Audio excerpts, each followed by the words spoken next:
ہم سفر مخلص ہو تو راستے جتنے بھی کٹھن ہوں منزل مل ہی جاتی ہے۔ من پسند شخص کا آپ کے لیے فکر مند ہونا دنیا کا سب سے قیمتی احساس ہوتا ہے۔ ایسے انسان کو اپنا ہم سفر بنائیں جس کو آپ سے اتنی محبت ہو کہ وہ آپ کی آخرت کی بھی فکر کرے۔ اس سے خوبصورت احساس ہو ہی نہیں سکتا کہ من پسند شخص آپ کو روٹھ جانے پر منائے اور اس وقت تک مناتا رہے جب تک آپ مان نہیں جاتے۔ قرآن کہتا ہے جو عورت تمہیں پسند ہو اس سے نکاح کر لو۔ کسی ایک کا ہو کر رہنا ہی محبت کی اصل خوبصورتی ہے۔ ہم سفر ایسا ہونا چاہیے جو سب کے سامنے بھی آپ کا ہو۔ لوگ آنا چاہیں گے ہمارے درمیان، آپ بس میری چاہتوں کا مان رکھنا۔ ایک اچھا ہم سفر اللہ کی طرف سے نعمت ہے۔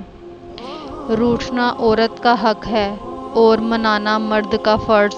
محبت کے قرض ایسے ہی لوٹائے جاتے ہیں۔ تم مخلص رہنا ہم تابعدار رہیں گے۔ دنیا کے بازار میں زندگی کا سب سے قیمتی سکہ مخلص شخص کا ساتھ ہے۔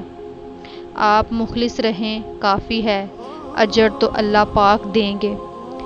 بے فکر ہو جاؤ، اللہ پاک مخلص دلوں کے ساتھ کبھی ناانصافی نہیں کرتے۔ بہترین ہم سفر کی سب سے بڑی خاصیت یہ ہے کہ وہ آپ سے اختلاف اور ناراضگی کے باوجود بھی آپ کا خیال رکھنا اور فکر کرنا نہیں چھوڑتا۔ عورت کے چہرے پر تمام رنگ مرد کی وجہ سے آتے ہیں، چاہے وہ خوشی کے ہوں یا غم کے۔ سب سے بہترین تحفہ جو مرد اپنی بیوی کو دیتا ہے وہ اس کا وقت، اس کی توجہ اور اس کا پیار ہے۔